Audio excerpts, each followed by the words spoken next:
ये इसके पीछे एक बहुत बड़ा लॉजिक था।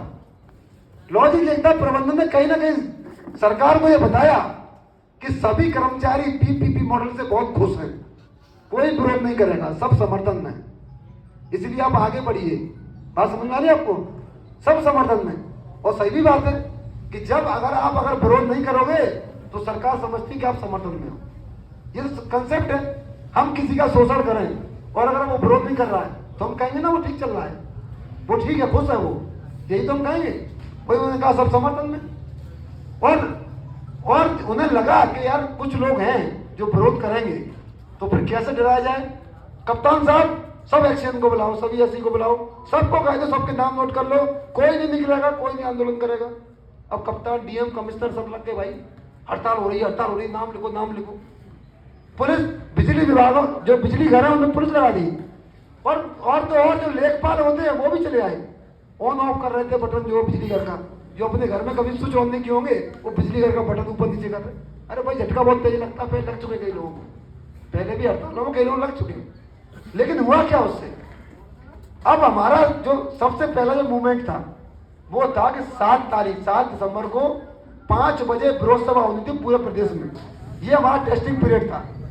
मैं बड़ा आप सभी लोगों का धन्यवाद व्यक्त करता हूं कि उस माहौल में जब कप्तान, डीएम, पुलिस सब लोग जो है बिजली घरों पर तैनात थी। 75 जनपद यूपी के हैं, 75 में थे 70 जनपद उसी दिन शाम को 5 बजे विरोध सभा निकल के आए।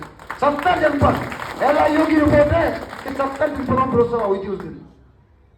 उसी दिन जो समझ में आ गया कि प्रबंधन झूठ बोल रहा है सरकार से। उसके बाद लगातार बड़ी बड़ी पंचायतें हुई। आपने देखा होगा काशी में, जहां पे एमडी साहब दरवाजा बंद करके भग गए थे, शंभू कुमार, वाराणसी में बहुत बड़ी संख्या में लोग इकट्ठे हुए, आगरा में मीटिंग हुई, बड़ी संख्या में किसान आए, वहां पे बड़ी बिजली पंचायत हुई। और लखनऊ में तो यहां से भी कुछ लोग गए थे, जहां पूरा फिलोशल भर गया था। दैनिक जागरण चौराहे पूरी सड़कें जाम हो गई थी, वहां पे पूरी छतें भर गई थी, इतनी बड़ी संख्या में आए। और वही दिन है 22 दिसंबर का, याद रखिए ये 22 दिसंबर की तारीख थी जब लखनऊ में सब लोग आए थे। उसके बाद जब ये कैबिनेट में गया था, ये प्रस्ताव डायरेक्ट निजीकरण का प्रस्ताव जब कैबिनेट में गया था, तो माननीय मुख्यमंत्री जी के यही शब्द रहे कि आप तो कह रहे हैं सब सहमत हैं, लेकिन ये हजारों लोग जो विरोध कर रहे हैं, कह रहे हैं निजीकरण मुर्दाबाद, ये लोग कौन है भाई? फिर हमें गुमराह करने आए यहाँ पे, सही बात क्यों नहीं बताते कि लोगों में बहुत विरोध है निजीकरण के खिलाफ। साथियों, इसीलिए वो कैबिनेट ने पास नहीं किया था, आपको याद होगा उस समय। थोड़ा पीछे ले जा रहा हूँ, याद दिला रहा हूँ आपको, ठंडे बस्ते में चला गया। लेकिन ये लोग फिर भी नहीं माने। इन्होंने सोचा कि एक कैबिनेट की बैठक और हो रही है, कहां पे? प्रयागराज कुंभ में बैठक हो रही है, तो सोच रहे हैं कि उसी में पास करा लें चुपचाप। महाराज जी बहुत खुश है, कुंभ में जो है हर हर महादेव हो रही होगी, चुपचाप से शांत करा लेंगे। इन्होंने वहां पर भी प्रयास किया, लेकिन महाराज जी ईमानदार छवि के व्यक्ति हैं। उनको पता था कि निजीकरण के फाइल में बहुत बड़ा घोटाला और बहुत बड़ा नुकसान होने वाला है प्रदेश को, वो जानते थे साहब। उन्होंने कहा भैया इतना बड़ा घोटाले के काम पुण्य महाकुंभ में कराओगे तुम लोग साले? मतलब उनकी थोड़ी मतलब वो ऐसी होती है थोड़ी। उन्होंने कहा ये सब किनारे रखो, बाद में देखते हैं। मजबूरी हर किसी की होती है, ऐसा नहीं है। लेकिन वो प्रयागराज, क्योंकि अगर देखो प्रयागराज में अगर ये पास होता, मान लीजिए निजीकरण का प्रस्ताव प्रयागराज कैबिनेट ने पास कर दिया होता, फिर क्या होता? फिर एक अलग माहौल होता।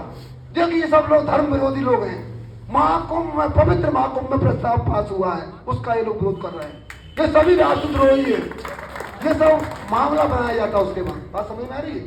लेकिन बाबा जी समझते हैं सब चीजों, उन्हें किनारे रखो, बाद में देखते हैं, पहले इसको पहले प्रयागराज को चलने दो अच्छे से। बात समझ में आई आप सभी को? तो वही निजीकरण का जो प्रस्ताव था, आपको शायद उसकी टाइमलाइन याद नहीं है। अभी टाइमलाइन तो कुछ और चल रही ना, पहले की टाइमलाइन थी 14 जनवरी से पहले हैंडओवर। अभी आप बैठे ना सरकारी क्षेत्र पूरे प्रदेश में, लेकिन अगर वो प्रस्ताव कैबिनेट में पास हो जाता तो 14 जनवरी तक वो हैंडओवर हो जाता। बात समझ में आ रही है आपको? क्यों? क्योंकि ये टाइमलाइन थी। टाटा 14 जनवरी के बाद कुंभ स्टार्ट होना था और टाटा की बिजली दिखानी थी पूरी दुनिया को। देखिए वाह टाटा, वाह कितनी अच्छी बिजली दी है कुंभ में, मजा आ गया, इसको पूरी दुनिया प्रचारित करेंगे और हर जगह टाटा टाटा। बात समझ आ रही है आपको? ये बहुत बड़ा, लेकिन आप लोग खड़े हो गए बीच में, तो वो सब वाह वाही सब धीमे से धुल गई हो। बात समझ में आई आपको? लेकिन अब क्या है, जब वो प्रस्ताव निरस्त हुआ, देखिए लेना तो टाटा ही को है, टाटा को क्यों लेना, इसके पीछे भी लॉजिक है। 2020 में जब निजीकरण की बात आई थी पूर्वांचल की, तो उस समय सब पैसा वैसा दे दिया था, लेकिन हैंडओवर नहीं कर पाया हम लोगों के आंदोलन के चक्कर में।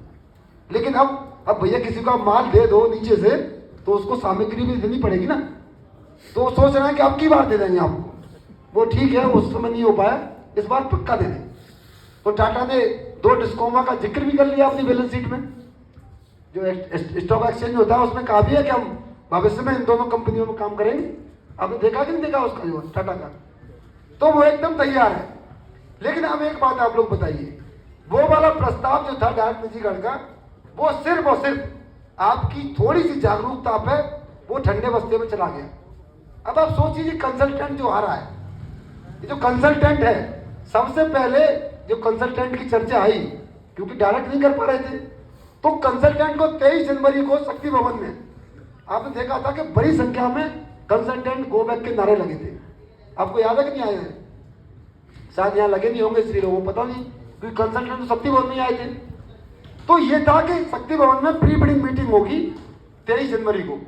लेकिन देखिए, शक्ति भवन के लोग जो कभी नहीं आते थे, मैं उनको यहां से एकदम सलूट मारूंगा। जो है एक एक शक्ति भवन का कर्मचारी, एक एक लेसा का, जो लखनऊ के लोग हैं, 4000 की संख्या में शक्ति भवन बराबर छोड़ के सब लोग नहीं आ गए, और सब लोगों ने नारे लगाए कंसल्टेंट गो बैक। और उनकी ताकत देखिए, कंसल्टेंट की हिम्मत नहीं पड़ पाई कि शक्ति भवन में पैर रख दे, अंदर जाके अंदर घुस नहीं पाए शक्ति भवन के, सब लोग खड़े हो गए बाहर। 2 ट्रक पीएससी खड़ी थी वहां पर उनकी सुरक्षा के लिए, लेकिन मजबूरी में। और इवन जो प्रबंधन को पानी पिलाता ना चपरासी, वो भी खड़े होकर इंकलाब जिंदाबाद के नारे लगा रहा था। वहां पानी पिलाने तक तो कोई आदमी नहीं बचाता। ये फैक्ट है। उन लोगों को बाहर जाके कहीं दूसरी जगह मीटिंग करनी पड़ी शक्ति भवन छोड़ के। ये ताकत है भाई हम लोगों की।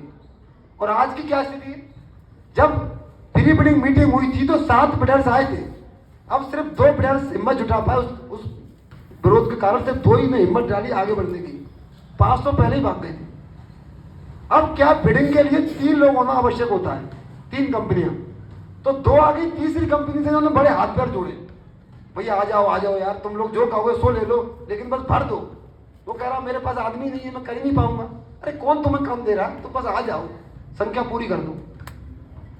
और यार तुम कर दो, नहीं तो फिर हमारी छुट्टी हो जाएगी, फायदा क्या है, सरकार की महत्वाकांक्षी योजना है भैया, इसको करना ही करना है, बस आ जाओ कैसे भी करके। बेचारे डिलॉयट था, वो उसको ही भरवा दिए। तो हमने देखा 3 कंपनियां हो गई। उसके बाद जो टेक्निकल बिड ओपन होनी थी, वो पहले थी 3 फरवरी, विरोध के चलते डेट बढ़ी उसकी 18 फरवरी, फिर बढ़ी 3 मार्च, फिर बढ़ी 10 मार्च, और फाइनल 15 मार्च को खुल गई। और आज आपने एक लेटर और देखा होगा कि उससे पहले 7 मार्च का लेटर और है, पंकज कुमार साहब का एक लेटर है, उसमें लिखा है कि टेक्निकल मूल्यांकन की एक कमेटी बनेगी जो डिसाइड करेगी कौन काम करेगा, यहाँ पे नंबरिंग देगी, ग्रेडिंग करेगी उसकी, तो तीनों के लोग प्रेजेंटेशन देंगे। तो उसमें 5 लोग थे, 4 तो डायरेक्टर थे, एक डायरेक्टर फाइनेंस था, एक डायरेक्टर वितरण थे, एक डायरेक्टर आईटी थे, और एक डायरेक्टर और थे। उसमें 4 डायरेक्टर थे और एक चीफ इंजीनियर थे आरयू वाले। ये 5 लोग उस कमेटी के मेंबर थे। हमने पहले भी कहा था कि जो डिस्कॉम बेचे जा रहे हैं उनके कम से कम एक एमडी तो रहे उस कमेटी में।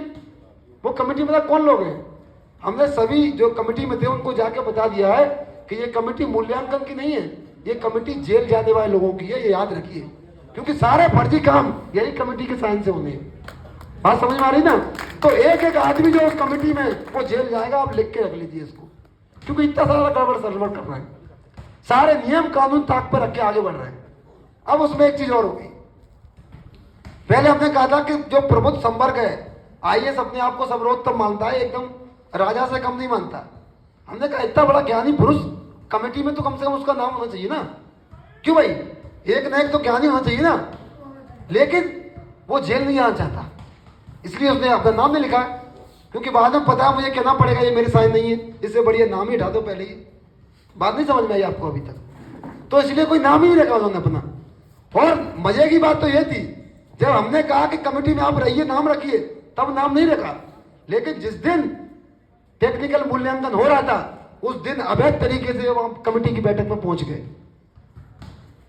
मतलब जो हमारे दो हैं शक्तिमान के साथ में तल पे बैठते हैं, दो ही लोग हैं बस, वही दोनों प्रभु पहुंच गए वहां पे कि भैया क्या हो रहा है, किसको नंबर कितने देने बताओ, नहीं नहीं ये बेकार, इसको इतने दो, इसको इतने दो। ये सब वो कर रहे थे जिनका कमेटी में नाम नहीं था। अब वहां पर दो चीजें होनी चाहिए थी। एक तो जिनका कमेटी में नाम था, जो डायरेक्टर्स थे, उनको तुरंत खड़े होना चाहिए था कि सर कृपया आपका कमेटी में नाम नहीं है, आप कृपया यहां से बाहर चले जाइए, पूरी हिम्मत से उन्हें बोलना चाहिए था, ये नियम था। लेकिन उनमें हिम्मत नहीं, वो चरणों में लेट गया, जी सर जी सर।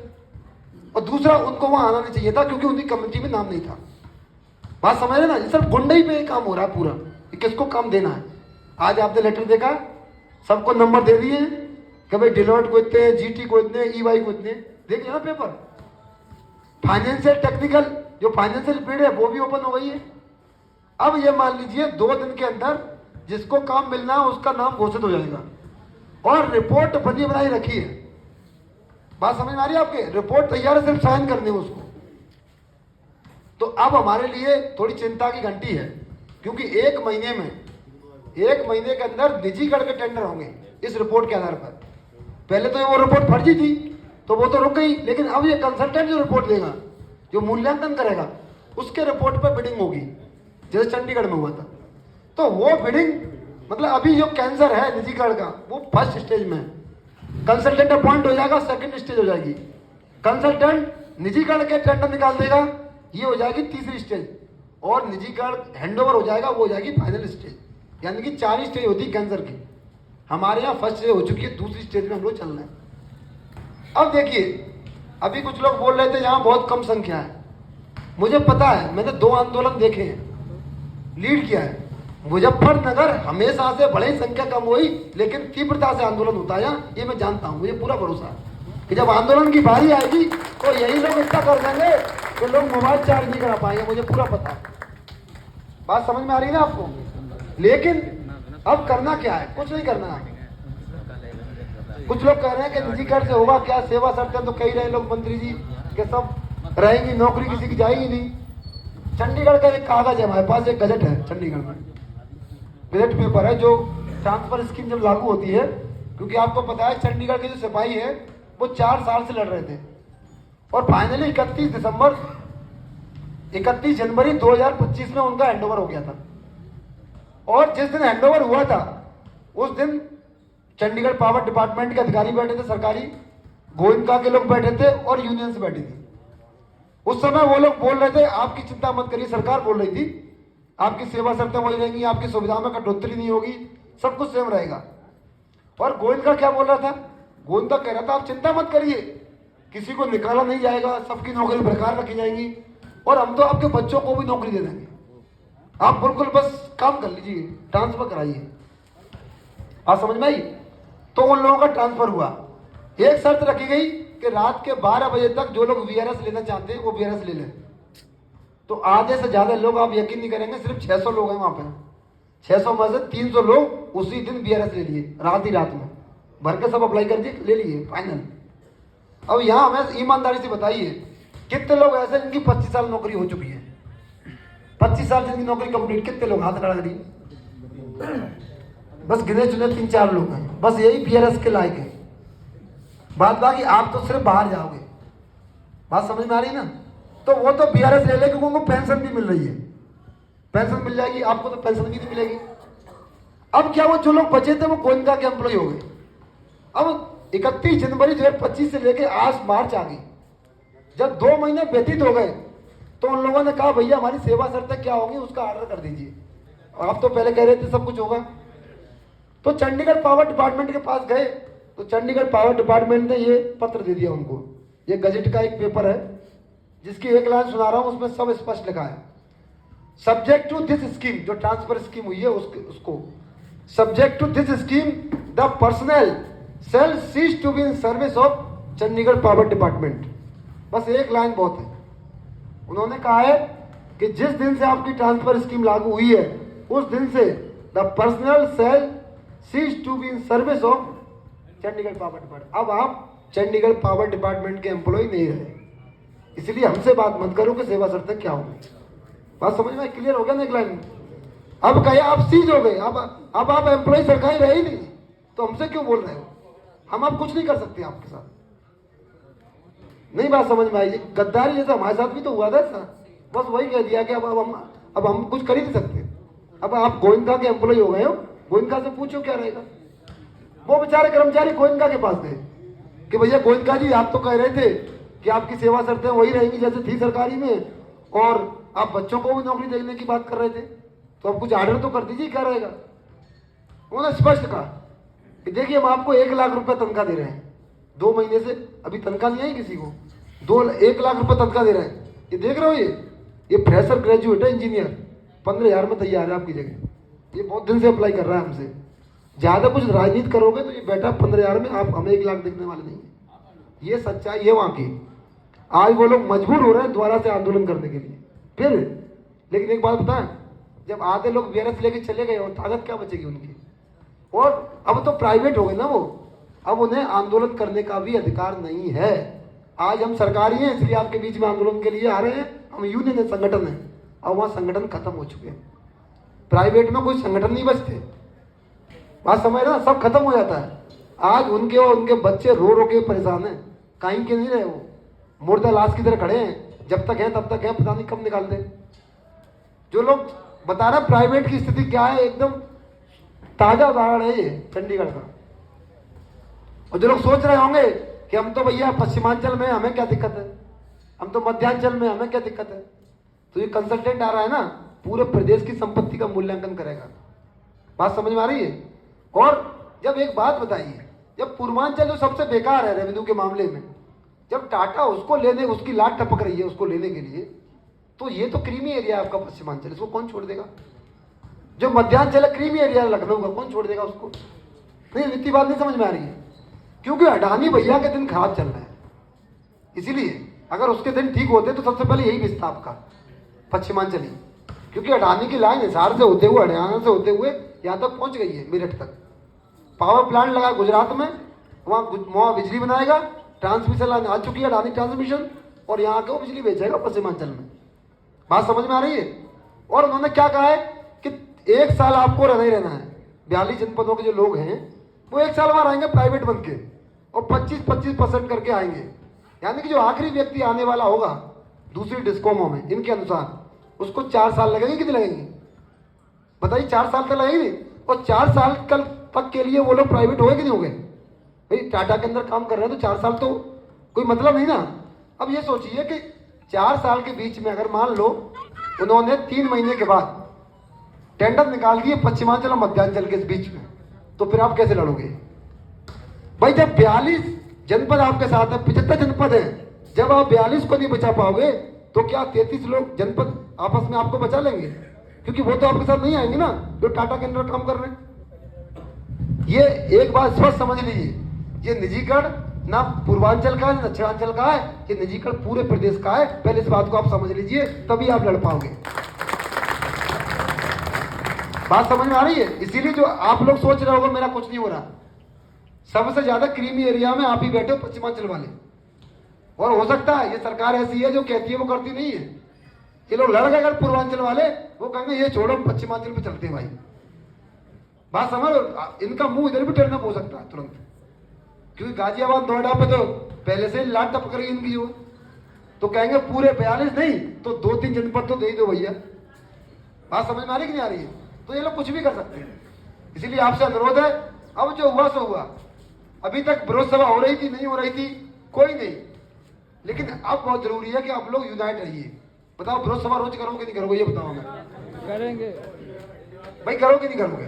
करेंगे। देखिए कुछ अभी बता, दीक्षित जी ने बोला था कि संविदा के लोग नहीं है। संविदा के लोगों की कतना क्या समस्या है? वो लोग कह रहे हैं कि हम तो ऑलरेडी प्राइवेट है भाई, हमारा क्या है। लेकिन उनको एक चीज समझ में नहीं आई अभी तक, आप प्राइवेट नहीं हो अभी तक, क्योंकि आपका अनुबंध सीधे मध्यांचल से, सीधे पश्चिमांचल से, सीधे दक्षिणांचल या पूर्वांचल से है। अभी आपकी सेवा शर्तें हैं वो श्रम विभाग के अंतर्गत है। विभाग सुनिश्चित करेगा कि आपको तनख्वाह मिले, समय से मिले, सब कुछ सरकारी तरीके से देखा जा रहा है आपको। लेकिन जिस दिन प्राइवेट कंपनी आएगी, वो जिस दिन हैंडओवर होगा उसी दिन आपका अनुबंध समाप्त हो जाएगा, क्योंकि आपका अनुबंध डिस्कॉम से है। तो उसी क्षण रेगुलर का तो 1 साल के बाद कुछ होगा, लेकिन प्राइवेट वाला जिस दिन अनुबंध समाप्त होगा जिस दिन ट्रांसफर होगा उसी दिन 50,000 लोगों की नौकरी चली जाएगी। 50,000। अगर संविदा वाली बात नहीं समझ पा रहे हैं तो फिर उनको कोई नहीं बचा सकता, क्योंकि उनका अनुबंध आपको पता है छटनी क्यों हो रही है। अभी तो निजीकरण नहीं हुआ है, लेकिन फिर भी छटनी क्यों हो रही है? इससे पहले छटनी क्यों नहीं हुई? 50-55 साल से ऊपर छटनी क्यों कर रहे हैं? और 55 छोड़िए, जो कंप्यूटर ऑपरेटर है जो 5-5, 10,000, 15,000 का काम कर रहे हैं, उनकी भी छटनी हो रही है। ये क्यों हो रही है? क्योंकि लोग कम करने हैं उन्हें। प्राइवेट कंपनी ने कहा है कि हमें भैया बहुत कम लोग पहले करिए, पहले खर्चा कम करिए, क्योंकि वो अपने लोगों को लेके आता है। कोई और ऐसे लोग सोच रहे हो कि हमें रख लेगा, नहीं, उनके अपने एक्सपर्ट होते हैं। कुछ संगठन है, जैसे जेई संगठन है, वो हमारे साथ आ गया, धीमे धीमे वो भी आ रहे हैं, सब लोग हमारे साथ बैठ रहे हैं। तो आपसे बस इतना अनुरोध है, जो रेगुलर के लोग हैं, 26,000 रेगुलर के पद समाप्त हो रहे हैं पूर्वांचल और दक्षिणांचल के। लेकिन जब छटनी होती है तो ऐसे नहीं होती कि भाई निजीकरण उनका हो रहा है तो छटनी सिर्फ उन्हीं की होगी, नहीं। छटनी होती है सीनियरिटी वाइज। सुप्रीम कोर्ट का नियम है कि जो सबसे लास्ट में आएगा वो सबसे पहले बाहर जाएगा। जैसे अगर 26,000 पद खत्म होंगे तो उसमें ए भी होंगे, एक्सीएन भी होंगे, एसई भी होंगे, उसमें जेई भी होंगे, टीजी2 भी होंगे, बाबू भी होंगे, उसमें सब लोग होंगे। मैं एग्जांपल लेके बताता हूँ, जैसे 2023 बैच का जो नया एई आया होगा इसमें, उसकी नौकरी सबसे पहले जाएगी, फिर 22 बैच की जाएगी, फिर 20 बैच की जाएगी, फिर 18, 17, 16, 15, अब कुछ 15 और 14 के एक्सीएन बन गए। तो जो एक्सीएन के भी पद कम होंगे, क्योंकि एक्सीएन के भी पद खत्म होंगे पूर्वांचल के, तो वो डिमोट होके एई बनेंगे। और जो 12 बैच के एई है, एक्सीएन है, वो एई बन जाएंगे। और जो 14 और 15 बैच के एई है, वो कुछ बाहर चले जाएंगे एक्सीएन, और कुछ एई बन जाएंगे। तो ये मान लीजिए कि बड़े स्तर पर छटनी होनी है और बाहर का रास्ता जाना है। अगर अभी भी लोग नहीं समझ रहे हैं इस बात को, तो फिर तो किसी को कुछ कहना ही नहीं है। और रही बात निजीकरण की, देखिए प्रबंधन से हमने कहा है कि आपको देखा होगा बीसी के माध्यम से चेयरमैन साहब ने स्पष्ट बीसी की थी कि सीनियर लोग तो सब समझदार हैं, ऐसी चीज तो सब समझदार हैं, लेकिन कुछ एई और एक्सीएन है वो कह नहीं पा रहे थे कि अकेला गुज्जर है, उसको कोई समझा नहीं पा रहा है, वो सुनने को तैयार ही नहीं। अब एक बात मैं बताऊं, आप मेरे घर को बेचने के लिए बोल रहे हो, कौन कह देगा भाई कि मैं कुछ नहीं करूंगा? अरे मार मार के मैं घर ही कर दूंगा यार, बेचने की तो बहुत दूर की बात है, कैसी बात कर रहा हूं। इसलिए आप सभी लोगों से मैं कह रहा हूं, भैया मर जाओ लेकिन विभाग को बेचने मन देना, ये कलंक अपने माथे पे मन लगाना, क्योंकि ये लोग, ये हमारे पुरखों ने बचा के हमें दिया है, और हम क्या जाएंगे इसको बेच के चले जाएंगे? किसको मुंह दिखाओगे भाई बेचने के बाद? अगर 42 जनपद चले गए तो पूरा भूगोल जो है ना, पूरे यूपीपीसीएल का भूगोल खत्म हो जाएगा, कट जाएगा पूरा हिस्सा। बात समझ में आ रही है? आप लोग एम्प्लॉय पश्चिमांचल, मध्यांचल या पूर्वांचल के नहीं है, आप पूरे यूपीपीसीएल के एम्प्लॉय है, पूरे प्रदेश के एम्प्लॉय है। इसलिए हम एक 42 जनपद तो बहुत दूर की बात है, एक बिजली घर भी बिकने नहीं देंगे। जो है बात समझ में आ रही है आपको? एक बिजली घर भी बिकने नहीं देंगे। अगर ये संकल्प आप ले लेंगे सभी लोग, तो किसी की हिम्मत है कि आपको बाहर निकल दें? अरे बेईमान लोग हैं जो बेच रहे हैं, बड़ा मोटी रकम लेके सौदा कर रहे हैं लोग विभाग का। नहीं तो बताओ, 10 लाख करोड़ की संपत्तियां मात्र 15 से 18 करोड़ 100 करोड़ रुपए में बेच रहे हैं। इससे बड़ा तो कमीशन खोरी चल रही है। एक दिल्ली का बड़े पत्रकार ने कहा था कि 10,000 करोड़ की घूस चल रही है इसको कराने के लिए, दिल्ली से लेकर लखनऊ से लेकर कान्हा तक 10,000 करोड़ की घूस। इतनी तो कंपनियों की बोली नहीं लग रही है। तो ये सब बहुत बड़ा कमीशन और घूस का मामला चल रहा है, बहुत बड़ा भ्रष्टाचार चल रहा है इसमें। और देखिए, आप लोग न्याय की लड़ाई लड़ रहे हो, अपने घर के बचाने की लड़ाई लड़ रहे हो, और जब आप पूरी बिना किसी डर के और ईमानदारी की लड़ाई लड़े, हमेशा आप लोग जीते हो। सरकार हमेशा बैकफुट पे गई है। आप 2015 में भी जीते थे, 2020 में भी जीते, और लड़ोगे ईमानदारी से तो 2025 में भी जीतेंगे हम लोग। इसलिए आप निश्चिंत रहिए। अभी क्या है, निजीकरण से पहले एक सफूक आ गया, मीटर लगा दो भाई। ये मीटर लगाने की कंसेप्ट कहां से आई है? ये कंसेप्ट आई है प्राइवेट कंपनी से। उसने कहा भैया सबके मीटर तो हम लगा लेंगे, लेकिन कर्मचारियों के मीटर आप लगा के हमें दे दो, क्योंकि आप लगा के दे दोगे तो हम बिल वसूलते रहेंगे इनसे, नहीं तो इनसे बिल नहीं मिल पाएगा। आपको पता है पूरे प्रदेश में 2 करोड़ 60 लाख स्मार्ट मीटर लगाने हैं। कितने? 2 करोड़ 60 लाख। उसमें से कितने लग पाए अभी तक पूरे प्रदेश में? मात्र 5%। यार सिर्फ 31,000 कर्मचारी आपको दिख रहे हैं, करोड़ों लगाने हैं अभी तुम्हें, हमें ही पहले दिख रहे हैं, जबकि हम बिल पहले जमा कर रहे हैं।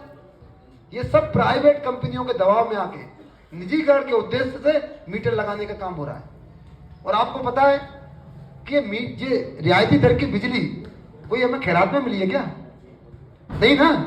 अरे हमारे 22,000 लोग जेल में गए थे, 25,000 बर्खास्त हुए थे, तब ये सुविधा हमें मिली है। कैसे लगा लोगे भाई मीटर? लगा के तो दिखाओ। Electricity reform act 1999, transfer scheme 2000 और 14 जनवरी 2000 का समझौता हमें अधिकार देता है कि जब भी रियायती दर की बिजली की बात की जाएगी तो ये मान के चलिए कि जैसे आज भी यूपीएससी काम कर रहा है, 2000 वाला यूपीएससी भी। और आप कह रहे हो कि इनको हम लगा देंगे, मीटर लगवा देंगे। अरे हमारी रियायत की दर की बिजली क्या होगी, पहले उसका गजट तो करो। 2000 में गजट हुआ था रियायती दर का। आपने देखा होगा जो मीटर का ऑर्डर है उसमें सिर्फ ये लिखा है कि सरकारी कॉलोनी और सरकारी आवास, उस पर कहीं भी विभागीय कॉलोनी या विभागीय आवास नहीं लिखा है, एलएमबी 10 नहीं लिखा है उस पर। आप पढ़ के देख लीजिए ये क्यों नहीं लिखा, जबकि प्रबंधन तो जानता है सब चीजें। उसे पता है कि कानून इलेक्ट्रिसिटी एक्ट का उल्लंघन करने का अधिकार भारत के राष्ट्रपति को भी नहीं है, ये तो चेयरमैन एमडी है। बात समझ रहे ना? इसीलिए उनकी हिम्मत नहीं है कि इस पर ऑर्डर करते, लेकिन में क्या आप जो है इनके यहाँ पे भी लगा दीजिए। पहले उन्हें पता नहीं पड़ेगी कि हमारी रियायत कितनी रहेगी जो हमें एक्ट में दी गई है, और वो बता नहीं रहे हैं। वो सिर्फ बीसी के माध्यम से प्रेशराइज कर रहे हैं कि भाई इनके यहाँ मीटर लगवा दो, सबके यहाँ मीटर लगवा दो। आप सभी लोगों से अनुरोध है और मैं आपसे अपील कर रहा हूं, मैंने पहले भी कहा है,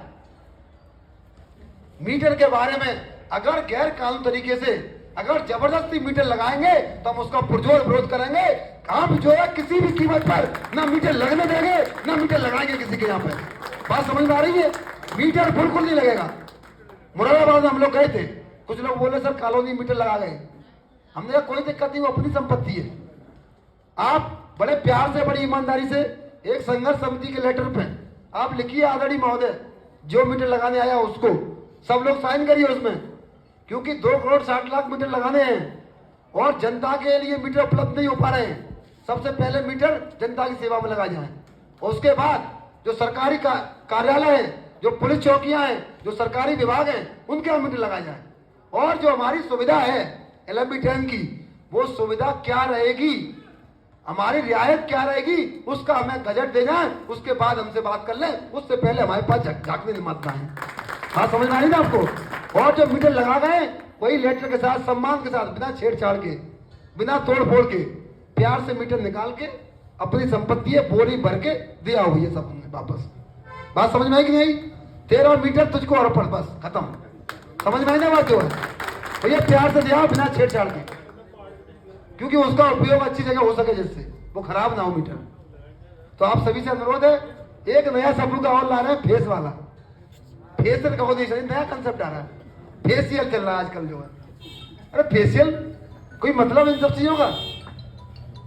अरे हम अपना चेहरा दिखाएंगे अपनी बीवी को, भाई तुम्हें क्या दिखाएं? अरे बड़ी सी बात है कि वही चेहरा दिखाओ, हमें क्या दिखाएं भाई? किसको दिखाएं चेहरा अपना? और फेशियल जो है वो हमारे लिए नहीं ना।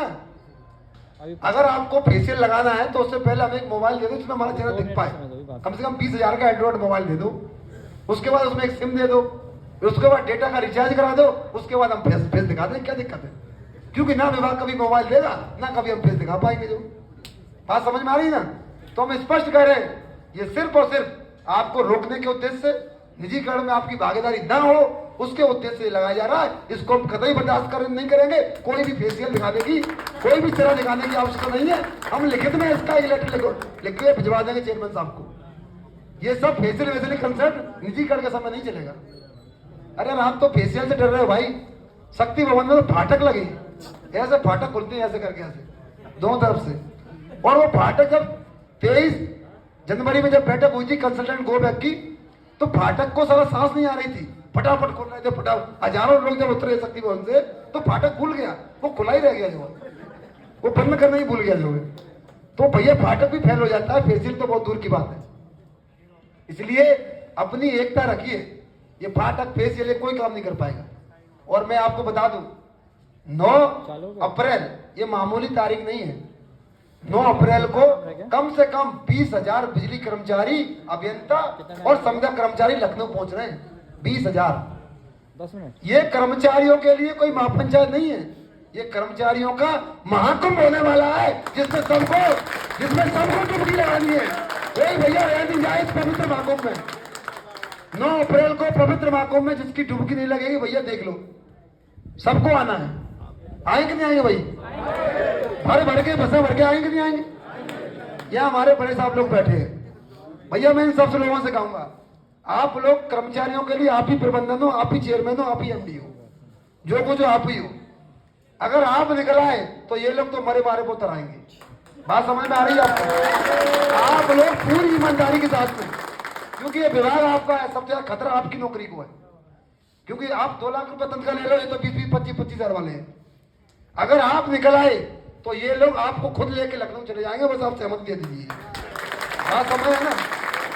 और हर डिवीजन से जितनी भी डिवीजन है, चाहे जनपद शामली हो चाहे जनपद मुजफ्फरनगर हो, हर डिवीजन का एक्सीएन अपने ही बोले इच्छा शक्ति जाहिर करे और अपना कमांड दे और अपनी एक डिवीजन से एक बस करा दे बुक। एक डिवीजन से एक बुक, ठीक है ना भाई लोग? बड़े साहब लोग, ये एक बस हो जाएगी ना, एक डिवीजन से बस एक बस जाए नहीं, और उस बस में आगे बड़े साहब बैठ के आएंगे और कर्मचारी पीछे बैठ के आएंगे, और उसके बाद ये मान लीजिए, और अगर आप इतना कर लोगे तो ये मान लीजिए कि लड़ाई हम लोग जीत गए। क्योंकि हमें यही एकता चाहिए। कर्मचारी चाहता है आप उसके साथ नहीं, कम से कम उससे कह दो कि हाँ ऐसे हाथ कर दो, वो अपना सब देख लेगा, जो आप बस उसको फ्री करिए। और जब निजीकरण की लड़ाई होती ना, तो कौन छोटा कौन बड़ा सब एक हो जाते हैं। आज हम लोग सब बैठे ना एक जो है, तो आप लोग भी अंदर से मिल जाइए जैसे हम लोग मिले हुए हैं। मान लीजिए हम लड़ाई जीत जाएंगे। और अगर देखिए, अगर ये एका नहीं बन पाया, ये एकजुटता अगर नहीं आई, तो मैं आपको बता रहा हूं, जो लोग यहाँ नहीं आए हैं, बहुत कम लोग हैं, कुछ लोग नहीं आए हैं, उनसे आप जाके कहिए। पड़ोसी तो बाद में आपको धिक्कारेगा, निजीकरण के बाद आपको ये बीवी बच्चे है ना, वही आपको रोज धिक्कारेंगे कि जब विभाग बिच रहा था, लोग आके लड़ रहे थे और तुम रजाई ओढ़ के सो रहे हो, गद्दार कहेंगे, भाग यहाँ से। हम बता रहे हैं बीबी जूता लेके दबा लेगी उसको। तो कैसा आदमी है, मुझे पूरा पता था कि निजीकरण तो बहुत दूर की बात है। जब कॉलोनी में मीटर लगाने आए तो बीबियां लोग बड़ा एसडीओ लोगों को मार रही थी। अबे काय के एसडीओ, तो मीटर लग गए तुम्हारे घर में? बात समझिए, मैं हकीकत बता रहा हूँ। अभी सोचिए मीटर की बात है, तब ये स्थिति है बीबियों की। जब निजीकरण हो जाएगा, आपको नौकरी निकाला जाएगा, कितनी मार पड़ेगी आप लोगों में, मुझे उस बात की चिंता है। ये सब कर्मचारियों के लिए बोल रहा हूँ, ये सब में भैया मार पड़ने वाली। और मैं एक बात बताऊं, ये रियायत दर की जो बिजली है ना, कुछ लोग तो इसी बिजली की जो मिल जाए सेवा, इसी के लिए बिजली विभाग में आए थे। ईमानदारी से बताओ कि हमें रियायती दर मिलेगी इसलिए हम बिजली विभाग में जा रहे हैं। कम से कम ये तो रहेगा कि भाई यहाँ बिजली विभाग बोर्ड टंगा है फलाने से, तो एक रुतबा रहता है ना भैया, वो रुतबा खत्म हो जाएगा, बचा लो उसको, जो सही बात है ना। और हम तो ये भी कहेंगे कि हम इसीलिए विभाग में आए थे क्योंकि रियायत दर की बिजली मिल रही थी, ये हमारी सेवा शर्तों का पार्ट है, आप इसको कमतर नहीं कर सकते। हम इसी को देख के आए थे जो विभाग में। बात सही नहीं है? तो भैया ईमानदारी से लड़ो, और ये विभाग है, कायरों में अपना नाम मत लिखाओ। ये समय है लड़ाई का। और जब युद्ध होता है ना, तो उसमें 2 ही तरीके के लोग होते हैं। एक होते हैं पूरी निष्ठा और ईमानदारी से लड़ते हैं, जिन्हें हम बहादुर कहते हैं, और एक होते हैं जो दुबक के घुस जाते हैं, उनको कायर कहते हैं। अब आप कायर बनोगे या बहादुर बनोगे, ये आपको डिसाइड करना है भाई। बात समझ में आ रही है ना? सभी लोग लड़ोगे ना ईमानदारी से। देखो मुजफ्फरनगर का नाम मत डुबाओ भाई लोग यार, बहुत क्रांतिकारी जिला है ये जिला बहुत क्रांतिकारी है। यही के साथ राकेश टिकैत है, समझ रहे ना? उन्होंने जब हम लोगों ने उनसे कहा है कि सबसे ज्यादा दिक्कत किसानों को होने वाली है, अभी पूरे प्रदेश में बिजली मुफ्त चल रही है 31 दिसंबर से, सॉरी 31 मार्च 2023 से पूरे प्रदेश में बिजली माफ है, लेकिन टोरेंट में 16-16 लाख के बिल लग रहे हैं। वो लोग खुद वहां परेशान थे। और एक बात बताएं, किसान आपसे अच्छे से ज्यादा समझ रहा है कि निजीकरण से उसको क्या नुकसान है, क्योंकि आपकी नौकरी जाएगी, आपकी निजीकरण से सिर्फ नौकरी जाएगी, उनकी तो जान चली जाएंगी, उनकी तो फसलें सूख जाएगी। बात समझ रहे हो ना? तो उनके लिए बहुत दिक्कत है, इसलिए वो समझ रहे हैं। उन्होंने कहा बताइए कितने ट्रैक्टर चाहिए लखनऊ में, हम लोग ट्रैक्टर लेके आ रहे हैं। ये बोले कितने ट्रैक्टर चाहिए, हमने कहा अभी जरूरत नहीं ट्रैक्टरों की, हमारा एक एक कर्मचारी, हमारा बिजली कर्मचारी 10 ट्रैक्टर के बराबर की ताकत है। जरूरत नहीं पड़ेगी आपके ट्रैक्टर की, हम ही लोग निपट लेंगे। और जब जरूरत होगी तो बताएंगे आपको। किसान आपके साथ है, युवा जो नौकरी देख रहे थे वो आपके साथ है। और देखिए जो संविधान बना है बाबा साहब भीमराव अम्बेडकर, जो ना पूरी शिद्दत के साथ में गरीब तबके को बराबर का अधिकार मिले, इसके लिए आरक्षण की व्यवस्था की है। आज वो आरक्षण खत्म हो रहा है तो क्या हम लोग चुपचाप बैठे ही रहेंगे भाई? ये सारी चीजें हैं, सारी दिक्कतें हैं, जनता को अच्छे से पता है। लेकिन हमें आपको बताना जिनकी नौकरी जाने वाली है। आप सभी लोग पूरी ईमानदारी से 24 तारीख को मेरठ में सिर्फ टेलर है, टेलर। पूरी फिल्म तो लखनऊ में दिखेगी भाई, बात समझ में आ रही ना? तो 24 मार्च को भैया टेलर भी अच्छा होगा तभी पिक्चर अच्छी होगी ना। तो पहले टेलर अच्छा निकालना है। तो मुजफ्फरनगर तो भैया 1 घंटे की रास्ता है यहाँ से मेरठ की। तो हर डिवीजन से अच्छे अच्छे लोग जाना चाहिए। जाएंगे भी जाएंगे। और जो संविदा के लोग हैं उनसे कहिए भैया बैठो चुपचाप चलो, सही ना? क्योंकि नौकरी उनकी जा रही है, उनको पता नहीं जो है। हर डिवीजन से सब लोग लेके आइए, बड़ी संख्या मेरठ पहुंची है। कम से कम इनको तो पता चले मेरठ वालों को कि भैया बिजली के लोग मरे नहीं जिंदा। अभी कुछ लोग तो ये समझ रहे हैं कि इस बार हमने पिछली बार विश्वासघात करके इनको एकदम डरा दिया है, खत्म कर दिया है। अरे महोदय, या जब तक आखिरी सांस रहेगी तुम किसको डरा लोगे भाई? हम लोग लड़े हैं और लड़ते ही रहेंगे। और कैस्को के एमडी ने एक आदेश कर दिया कि जो मीटर नहीं लगाएगा उसको वेतन मत दो। एक वेतन एक ऐसी चीज है, कोई भी कहता है इसको वेतन रोक दो। अरे एक चीज तो मिलती है वेतन, उसके पीछे सब पड़े जाते हैं वेतन रोक दो। एमडी नहीं हो रही है वेतन रोक दो। थर्ड पार्टी इंस्पेक्शन का बिल नहीं हो रहा है वेतन रोक दो। मीटर नहीं लगा रहा है वेतन रोक दो। अरे भैया जब वेतन ही रोक दो तो अच्छी बात है, रोक दो ना। तो सब लोग आंदोलन में मोर्चा कर जाएंगे, कौन मना कर रहा है? और हमने ये कहा आप वेतन रोकने की धमकी दे रहे हो।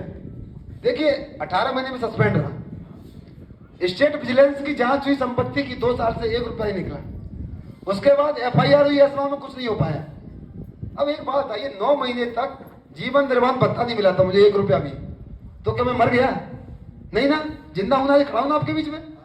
अगर 1-2 महीने वेतन आपको नहीं मिलेगा तो कौन से मर जाओगे आप लोग, बताओ ना। लेकिन एक बात समझिए, वेतन मिले से ना मिले मीटर नहीं लगाए किसी कीमत पे, बस ये बात आप याद रखिए, मीटर नहीं लगवाएंगे। अरे वेतन पे इनको झकमार के देना पड़ेगा भाई। वेतन काम का मिलता है ना कि मीटर लगाने का वेतन। बात समझ रहे ना आप जो है? तो चिंता मत करिए, ये बंदर घुड़कियां बहुत देखी है। और हमने स्पष्ट कहा है, निजीकरण की लड़ाई है, छोटी मोटी लड़ाई नहीं है, इतिहास भूगोल बदलने वाली लड़ाई है। और इस लड़ाई में मैं आपको फिर दोबारा आखिरी बार कह रहा हूं कि इस लड़ाई को इतनी मजबूत से लड़ना है। और मैं अपनी बताऊं कि जब तक आखिरी सांस रहेगी हम निजीकरण नहीं होने देंगे, कतई कीमत पर, किसी भी कीमत पर हम लोग निजीकरण नहीं होने देंगे भाई। ये कलंक लगा के हम जिंदा रह नहीं पाएंगे अपने माथे पे। आगरा वाले आज देख रहे हो ना, लोग पूछते हैं ना कि आगरा कैसे पिछ गया। उस समय कौन था? कलंक है ये आगरा, टोरेंट वाला पार्ट। कैस्को वाले लोग, वो भी साथ में बिडिंग हुई, साथ में एग्रीमेंट हुआ, साथ ही में हैंडओवर हो रहे थे। आगरा के लोग नहीं लड़े, आराम से हैंडओवर हो गया। कैस्को के लोग खड़े हो गए थे टोरेंट की गाड़ियों के आगे कि हमारी लाशों से गाड़ी निकालो, तब हैंडओवर नहीं बजाओगे, हम हटेंगे नहीं यहाँ से। यही कारण है कि आज कैस्को हमारे पास है। बात समझ में आ रही है आपकी? अगर इस प्रकार का जज्बा आपके अंदर पैदा हो जाएगा, अरे ये प्रबंधन तो आए जाएगा। देखिए एक बात और मजे की है, कुछ लोग डर रहे हैं यार चेयरमैन साहब फोटो देखेंगे, फोटो खिंच जाएगा तो कार्रवाई हो जाएगी। शक्ति भवन के चप्पे चप्पे पे कैमरे लगे हैं, हजारों लोग इंकलाब जिंदाबाद मार रहे हैं, क्या उनको फोटो नहीं दिख रहा? सब दिख रहा है। जब आप एकताबद्ध हो जाओगे, जब सब लोग निकल आओगे तो देखते रहो, फोटो लगा लो अपने घर में, फोटो जो क्या करोगे हमारा फोटो लगा के। बात समझ में आ रही ना? फोटो तो कुछ नहीं होता। ईमानदारी से आप लड़िए। और प्रबंधन को तो जाना ही जाना है यहाँ से। क्यों? एक पद होता है चेयरमैन का हमारे यहाँ, जो UPPCL के होते हैं। वो एक ऐसा पद है इस समय कि अगर निजीकरण हो गया तो प्राइवेट कंपनी का हो रहेगा, तो भी इनको जाना है। और निजीकरण नहीं कर पाए तो सरकार इनको हटा देगी, निजीकरण नहीं कर पाए तो भी इनको जाना है। इनको दोनों परिस्थिति में जाना ही जाना है। तो भाई इनसे डर काहे रहे हो? बात समझ में आ रही ना? बताओ किसी के अंदर कोई डर है? आज सब लोग इतने लोग यहाँ बैठे, डर रहा किसी को लग रहा है? कोई डर नहीं है भाई, किसी बात का डर नहीं है। अगर डर है तो इस बात का कि नौकरी चली जाएगी, मैं अपने बच्चों को क्या मुंह दिखाऊंगा। डर इस बात का होना चाहिए। अगर ये डर है तो आप लोग ईमानदारी से लड़ोगे। बहुत सारे शब्द हैं कहने को, लेकिन अब समय हो रहा है, मुझे भी जाना है। जो भी बातें होती हैं आप लोग सुनते ही रहते हो वीडियो पे, कहीं ना कहीं मिली जाती है चीजें आजकल। तो इसीलिए आपसे अनुरोध है पूरी ईमानदारी से बताओ 24 मार्च को आओगे कि नहीं आओगे मेरठ? बताओ बड़े साहब लोग, भैया तुम लोग आओगे? भैया सब लोग आइए यार। मेरठ में टेलर अच्छा होना चाहिए। और 9 अप्रैल को भाई, 9 अप्रैल को तो कोई रहना नहीं चाहिए। जो बसें करनी है कर लो, जो ट्रेनें बुक करनी है बुक कर लो, जो गाड़ियां लेनी है ले लो भाई। यार 500 1000 रुपया खर्च नहीं कर सकते लखनऊ जाने के लिए? विभाग की बात है, बचाने की बात है, कोई छोटी मोटी बात नहीं है। और मैं आपको बता के जा रहा हूं, अगर 20,000 लोग अगर रैली पे निकल गए लखनऊ में, फील्ड मार्शल से लेके विधानसभा तक सिर्फ बिजली का आदमी दिखाई देगा। ये बात हम आपको बताने आए। और उसी दिन ये कंसल्टेंट नाम का घोड़ा है ना, ये कंसल्टेंट के नाम के घोड़े में लगाम 9 अप्रैल को लगने वाली है आप लोगों की ताकत की दम पे। उसी दिन ये खत्म हो जाएगा मामला। बस आप लखनऊ में सब लोग आइए ईमानदारी से। 9 अप्रैल लखनऊ चलो, ये मंत्र है। आप जिस दिन 22 दिसंबर को आए थे ना, वो प्रस्ताव चला गया ठंडे बस्ती में। आप 9 अप्रैल को आ जाओगे, कंसल्टेंट कहाँ उड़ जाएगा पता नहीं चलेगा। बात समझ में आ रही ना? ये लोग बस एक ही बात जानते हैं, वो जानते हैं ताकत की बात। आप ताकत दिखा दोगे पीछे हो जाएंगे, और आप डर जाओगे तो आपके ऊपर चढ़ जाएंगे। बस इतनी बात समझ लो, आप जीत जाओगे। ठीक है ना भाई? तो इसी के साथ ज्यादा कुछ ना कहते हुए बहुत कुछ कह दिया और सारी बातें लगभग हो गई हैं। और मैं कुछ नारे लगाऊंगा, आप लोग नारे लगाइए, सब लोग खड़े हो जाओ और एक वीडियो ऐसे बनाओ जो पूरे प्रदेश में जाएगा।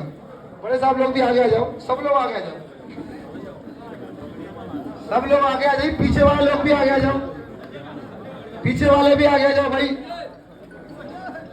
थोड़ा फैल जाए तो थोड़ी भीड़ लगे भाई, इकट्ठे जा चुपके मत, थोड़ी दूरी बनाए रखें। सब लोग भैया जितने लोग खड़े हैं सब लोग आ गए, नारे लगाएंगे जोरदार तरीके से, पूरी एकदम से हाथ दोनों उठा के। ठीक है? इंकलाब जिंदाबाद।